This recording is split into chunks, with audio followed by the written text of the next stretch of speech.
Hello, everybody, and welcome to First Friday Lunch. My name is Tina Holland. If you've never been here before, every first Friday of the month at 11:30 Central Standard Time, I go ahead and I talk about things that are going on with me, and then I pick a topic to talk about. And today's topic is writer's block. But to get started off, we will talk a little bit about what's going on with me personally, and then we'll jump into what I'm doing with my writing, and then we'll go into today's topic. If you have any questions, go ahead and put them in the comments below, and I should be able to pull them up on my side screen, and we'll talk about them. So, as I said before, my name is Tina Holland. Right now, we are in the summer months, and my husband is a crop duster, and so we usually spray, although our season doesn't pick up fully until around July 4th. So right now, things that are doing that crop dusters are working on are like herbicides. Farmers are too. They're spraying herbicides and fertilizers, and we don't do herbicides. So we did have some other jobs that were on the books, but I own marshland now. I never thought I would say that, but I do. So, yeah. So I own marshland and we haven't been able to get off the runway. So even if we did have work, we wouldn't be able to do it until the runway dried out. So we had a couple days of rain. We've got a long stretch of looks like sunny weather. So hopefully things will dry out in our yard, in our at our airport, and we'll be able to get to work and make some money this year, because usually this is the season in which we make all of our money. Then also I am working on my lake cabin to try and get that all revamped for 2025 when I am hosting the founders writing group for a retreat out there. So I'm hoping to get all that stuff done. So when we're not doing things, we're out there working, but you can only do so much in the rain, because literally it seems like it has rained every 3 days for 3 weeks. It just seems like it's been very consistently raining, and we've had back-to-back droughts. So we did go ahead and we had back-to-back droughts, and so we did go ahead and we're like hoping for rain, but we've got way too much. And the mosquitoes are back with a vengeance, which I don't generally like mosquitoes, but I have found that they are a keystone species. Like a ton of things I do like bats and swallows and other little birds and dragonflies, and all these things eat mosquitoes. So hopefully all the biodiversity that we have on our farm, at the lake cabin, even out at our airport, will do really well with all these mosquitoes.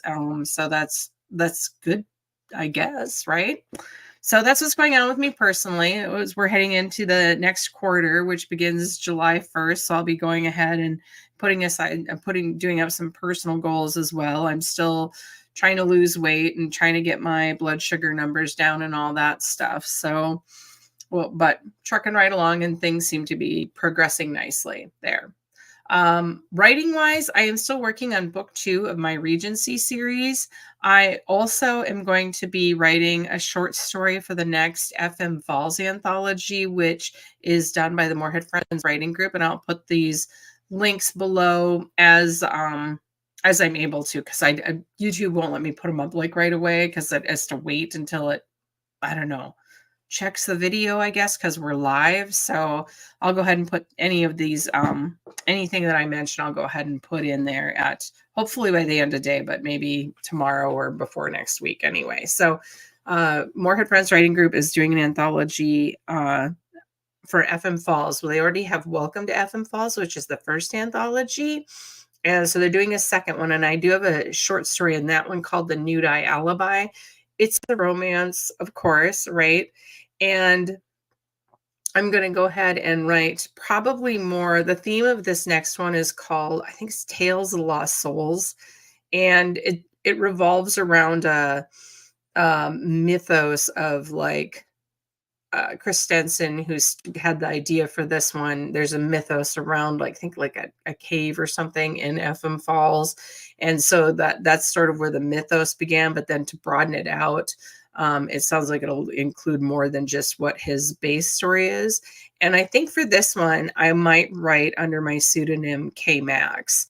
And so I've already written a K Max story for the Bizman Writers Guild, for their anthology. And then I think I'll write more of a mystery, which is kind of like my mystery persona. There's no romance. And Nude Eye Alibi had a little bit of mystery in it, but it was definitely more romance heavy. So I'm going to go ahead and write maybe more of a mystery. So we'll see how that goes, and hopefully I can get it done. So that's kind of, I got those two projects going on. And but mostly I'm trying to get How to Love a Lord done and out in the world, so that we can, well, not out in the world, but so I can progress to the next stage, like get an editor.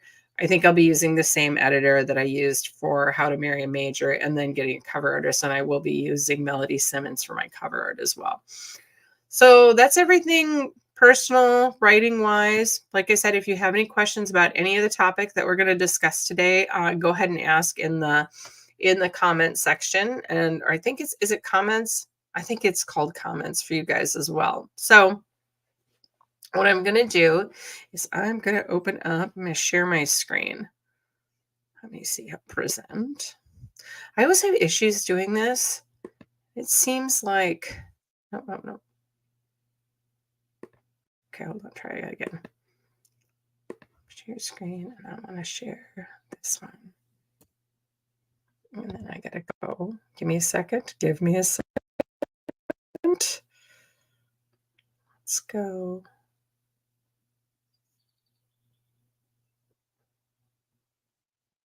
There. Always takes me a while to find the spot where I want to go ahead and start. So we're going to talk about writer's block. And the first thing, so the question is, when you get to writer's block, is basically, how did I get here? Why am I having problems? And more often than not, it's something in your life interfering with writing, such as a life event or a change. Like maybe you've moved, maybe you've been hired at a new job, you got fired from your old job, maybe you had a baby, maybe your sister had a baby, maybe somebody died that was close to you. There's a bunch of things that can trigger some of these life events, or basically what is outside of what was previously considered normal. So there's been a change. The other thing is, maybe there's a time and space issue. So maybe you have responsibilities outside of writing, meaning you have a full-time job, or you work shift hours that don't have a regular schedule to them. You know, you work outside normal hours. Maybe you are a full-time parent, and so you are at home parent. So maybe you're doing all the responsibilities of taking care of the children while your spouse is working.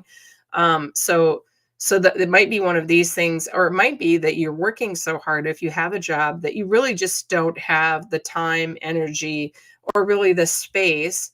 As a lot of people have converted their home offices into like their work offices, you don't really have a space dedicated to, this is where I sit down and write. Like maybe your old writing desk or whatever is now used as your home office because you work from home. And then the last one is, you just aren't feeling it. You were feeling it, and then you started writing, and you got about halfway through, and you're just not feeling the story anymore. So what are some things that we can do to address these things that are causing you issues and creating writer's block? Because basically what writer's block is I can't finish the project that I wanted to start, and there's something that's blocking me. And I think it's more that you need a name for why you can't progress beyond the story. So, and there are things too, like I know when I was writing, well, we'll talk about some of the stuff that I've done while I was writing. So life events. So before writing, handle the life event first. So give yourself time to settle into your new normal. As an example, in 2021, my mother died November 30th of 2021, and then my dad died March 21st of 2022. So back to back, I had to deal with both of my parents' deaths, and because I live closer to them than my sister, I was the executor of their estate. So I had to handle all of the estate stuff. So this is pretty stressful, as one would imagine. In a lot of ways, it was beneficial that they went together. That wasn't unexpected to anyone that happened, because my father loved my mother very, very much. So that didn't surprise anyone. But one of the things that I found particularly helpful, And any time that I've had changes, because I've also, before my parents passed away, I lost my job. I was let go from a job I'd had for 21 years. And while it was fine because we made enough money, or were making enough money that I could afford to lose my job. I didn't have to go out and find another one. These things are stressful because you wonder, like, how am I going to pay the bills next month? Do we really have enough money, or do I just think I have enough money? Those sorts of things. So one of the things that I found beneficial in both of these times is journaling. This may not be true of everyone, but I find it particularly helpful in getting my emotions out on the page, how I'm feeling and what I'm dealing with. Even if you've just changed jobs or you just lost your last job, like you quit a job and you started another job, and even if you're really excited, just take a break and deal with all that event until you settle into the new normal. Because if you try and force it, unless the only caveat to this is if writing is an escape for you. If you like to get into your own world and not deal with this one, then by all means go ahead and write.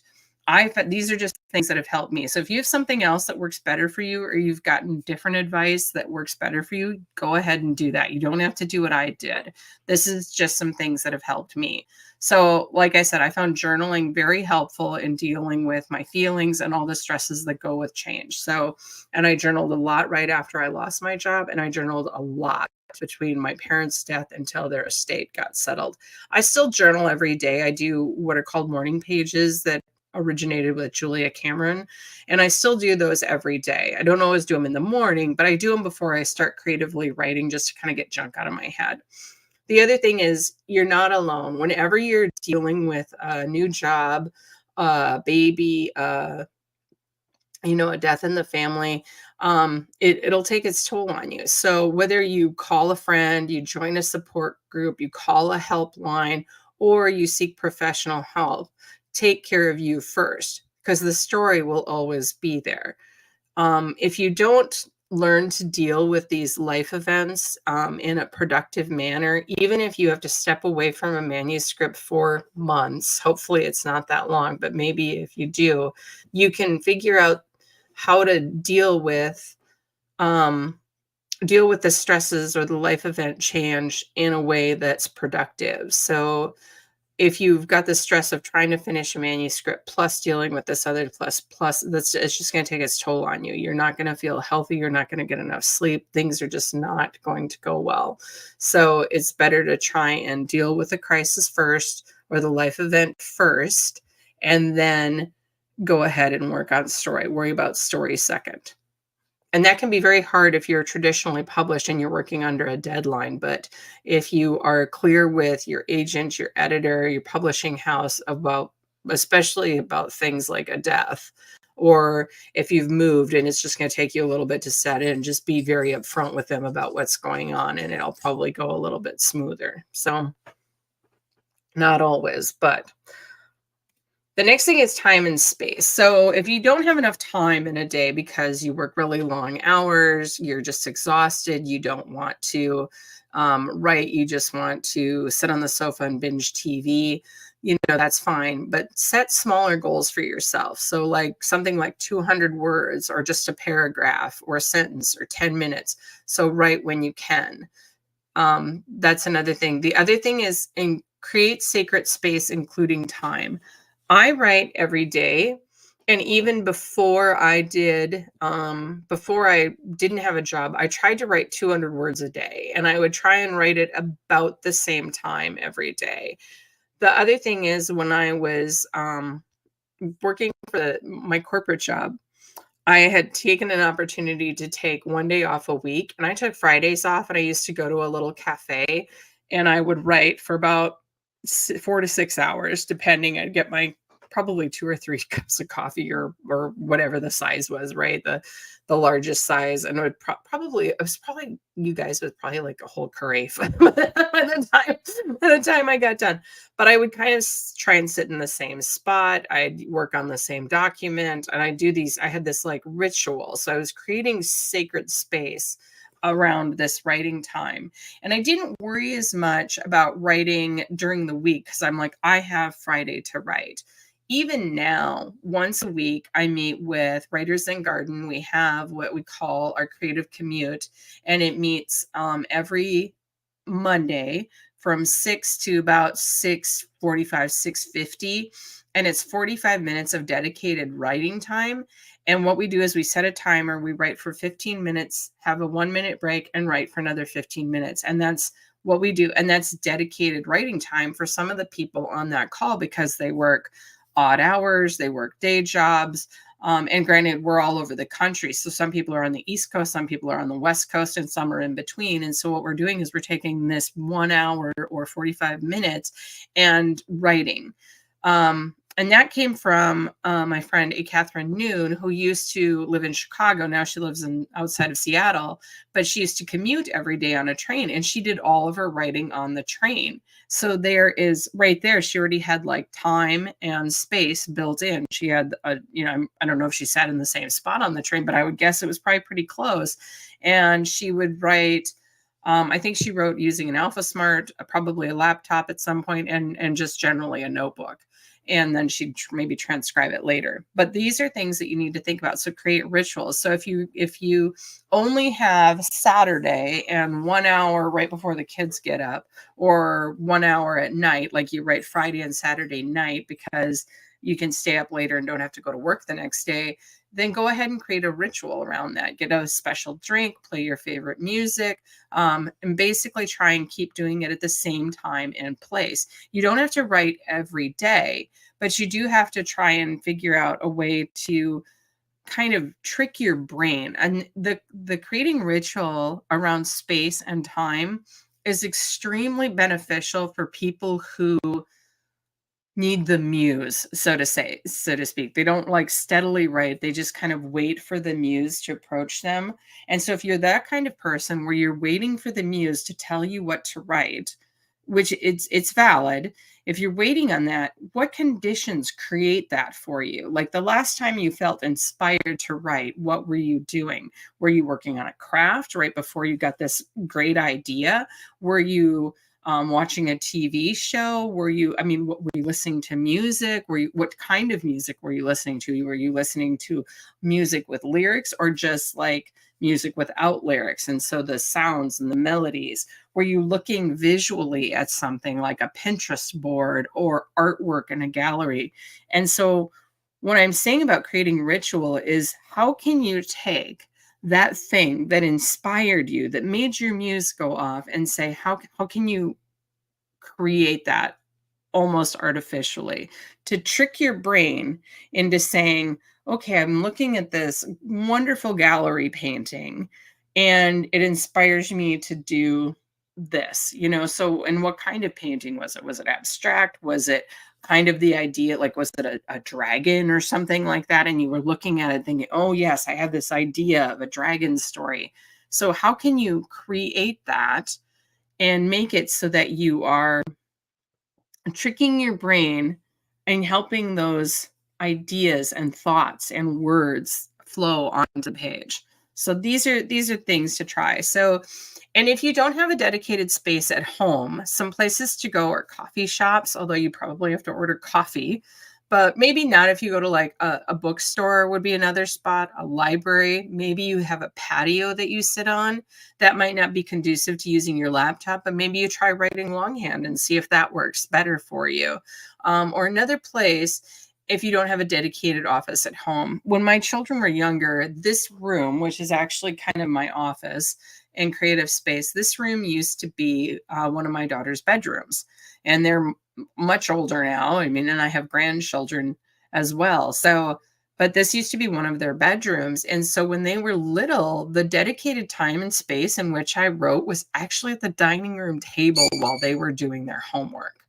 And that worked out really well. It might have only been, it was somewhere between 30 minutes and sometimes up to 2 hours, depending on what kind of homework they had. But then we were all kind of doing the same thing at the same time. So it wasn't like I made them sit down and do homework while I went and watched TV. I was also doing something work related. And that was back when I had a Monday through Friday job. So that was where I created time and space, was around the dining room table, and I would, we'd get our little beverages, so we'd have something to drink while we're working, and we'd take little breaks and stuff like that. So it's just the idea of creating a space. So it might be a small little table, it might be the dining room table, it might be the kitchen table. And even though that's a space that everybody uses, how can you make it special or make it yours at the time that you're doing the writing? So hopefully that makes sense. Okay, just checking to see if there was any questions.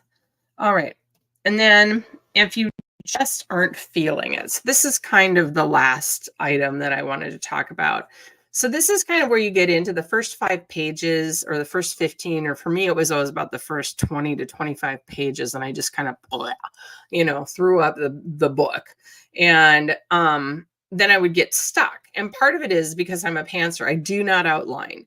And so even if I do more outlining now, but in the early stages of my writing, it was full on pantser. I would just get an idea and I'd write it, because they always used to say, start from the beginning of the story, not necessarily the beginning of the character. You don't need to do a day in the life, but like where the action starts. And so I would start there, but then I found out I always did need to know a little bit more. And so my argument for a lot of things is, if you need to, go ahead and start where you need to start. If you need to know what the character did when he was 5 and then what he did again when he was 15, then do that. And then maybe you take it out later. Maybe you don't use that, but it as a writer of these events that were significant to your character. But some of the stuff is drawing up character profiles can be very helpful. What do they look like? What's their job, their astrological sign, their birth date? How is their relationship with their family? If they don't have a family, why not? What happened to them? Did they have any siblings? Where are they in the birth order? There's all these things that you can use to kind of create a character.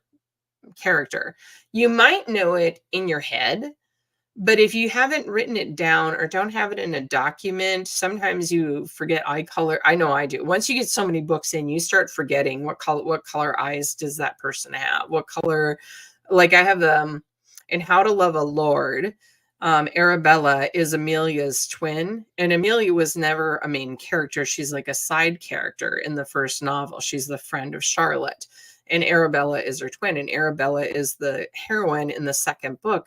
I can't remember what color eyes. I knew they had blonde hair, but I'm like, what color eyes do they have? But because I was dealing mostly with Amelia in the first book, and she's not the main character, so it's less significant for me to keep track of, right? So what I'll do is I'll draw up character profiles. This is super easy in Scrivener. You could do it in Pinterest. You can, I don't know if you could do it in Instagram, because Instagram's more photos that you have, but Pinterest would be another good one you could use, where you basically look and say, oh, what does my character look like? What house do they live in? And do all that. Rachel Wilder, who is the other half of Noonan Wilder, that they write books together, she does a lot of stuff on Pinterest. Like, I mean, she kind of does research too, like things like, what kind of tattoos does my heroine have? What kind of, what are the different kind? Right now they're writing a book that deals with bird shifters. So she's looking up these different kinds of birds or whatever. So there's ways that you can look up stuff, and then you would basically take these character profiles, and you could have a picture, you could have the date they were born, what their job is, what their birth order is, anything else. You can, like, if you didn't want to write that backstory, you can maybe note important things. Like in Miles' case, I think on his character profile, I wrote that he's a bastard son of the Lord. And ironically, I do a couple things. I use a Regency name generator. I don't always use the name, but like just when I'm trying to find first names that sound good, I'm like, oh, I like that name, because I already had his last name picked out, but I didn't have his first name picked out. So I thought, oh, okay, I'll use this name generator. And I don't remember how I came up with Miles. I don't even know if that was the one that it picked, or maybe it said John Miles. And I'm like, oh, I like Miles. And I ended up using that part of the name. And then the other thing I use is a random birthday generator, which I knew the year that he was born and the year his brother was born, or I knew they were kind of close together. How did I do that? But what ended up happening is that he was born 10 days after the actual legitimate heir because he's the bastard son of the Lord. And I was like, well, that's very interesting. And that created its own conflict. So usually after I like write down my initial idea, this is the next step that I do is I will try and figure out as much about these characters as I can, because I think that finding out those things or learning about them early on can help propel your story when you get stuck. So another thing is to write your ad copy. This is the back blurb. So imagine your book in the bookstore and you're flipping it over, and then you just write it. And you don't have to write down like the I'm not talking about the synopsis. If you want to do that because you're that detail oriented, like you write an outline, you write a synopsis, go ahead and do that, because maybe that helps you track where you're going. But what I'm talking about is like just that back covers, like if you were to read a mystery, will Mrs. Jones and her cat discover who killed Mr. Jones?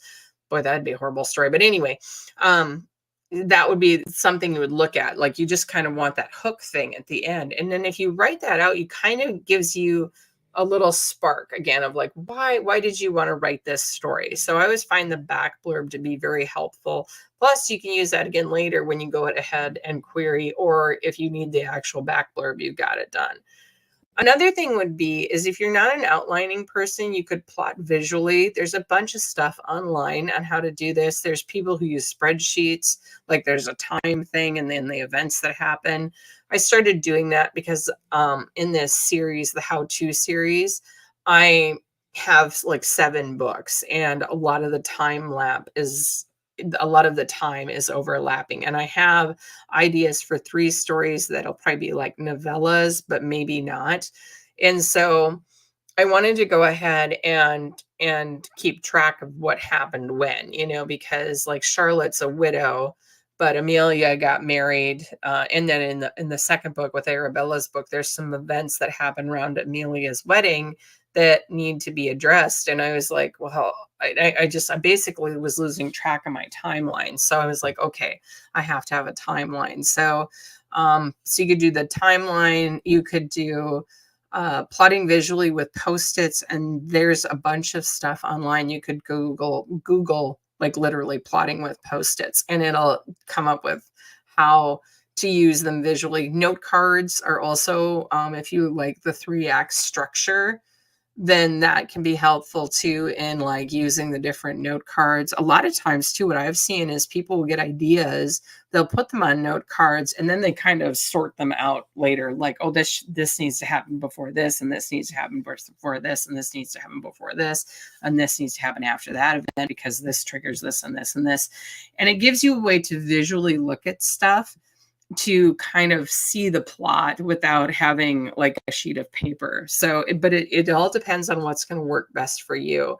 If it's the characters that are causing you the issue, then the character profile will be beneficial. But if it's the plot that's causing you issue, then maybe plotting visually. And I've seen people plot visually in Pinterest. Scrivener is very good for these 2 types of things. If you have Scrivener and haven't used these applications, go ahead and try that. I don't. I heard this thumping, and my puppy Kraken is right behind me, and he's just thumping his tail on the floor. So one of the things is Scrivener is very good at this. You can also I use Google. Like when I do the character profiles, I have like a little checklist, and I use Google Keep, because you can open Google Keep not within, but it'll be like a sidebar on your Google Docs, and that's what I write in. So there's 2 different ways of using this. So those are 2 ways of either helping you with plot or character profile. And then the ad copy can just kind of help you get passionate about it. So now, what if that's not working? Take a break. Take a break from technology. Like just get away from the TV, get away from the cell phone, try and write longhand. If your screen's bothering you, if you keep getting interrupted by emails and social media and pings and everything, just take a break from technology. Take a break from the work. Just don't work on the story. Just step away from it. And then you can like read something. Like I would read fiction, nonfiction, whatever your preference is. Some people say don't read what you're writing, but if you're stuck, I don't know that that's going to matter because very rarely is it like a plot issue, or if it is, one of those other two things should have helped you, like plotting it visually. There's also like plot generators. There's like some online AI ones. There's also, I have like a couple books back there with plot generators in them, which is actually what I used for, I think it's called the Plot Generator book. And it's got like 3 tabs and it says, on a dark and stormy night, a Valkyrie witnesses a murder or something. I mean, but then it could also be on a dark and stormy night, a blind dog witnesses a robbery or hears a robbery or something like that. So it's like these 3 little things and you kind of flip and pick one. So that's like, that's the way I plotted out one of my stories. I use that as a plot. And then, but you could take a break from your work and then read something to go ahead and like refresh your brain or just get away from what you're trying to write. You could watch something. I don't normally recommend this because I think when you start watching TV and even when you start reading to some extent, you you don't want to be reading to avoid the project and whatever it is. And if you're reading and watching TV a lot to not work on this project, then maybe you should start something new. Maybe that's not the project to do at this time. Maybe you should start another project or something else that maybe has been sitting on the back burner. Pull it out, take a look at it, see if that is speaking to you and if you want to work on that. So I think that is it. Yep, those are all my slides. Let's see if there are any questions. Nope, no questions, and that's okay because we're at like the 12 o'clock hour. So I'm going to go ahead and stop sharing. And I'm just coming back to this. No comments, that's totally fine. No questions, totally fine. If you think of anything, or if you have ideas or have ever been blocked, go ahead and put something in the comments below. I'd love to hear how you got over it, if you started a different project, if you're still struggling, maybe we can help each other out. The other thing is, if you like this content, go ahead and click subscribe and you will be alerted whenever I go live for First Friday Lunch. So our next First Friday Lunch is going to be July 5th at 11:30. So go ahead and pencil me in for lunch.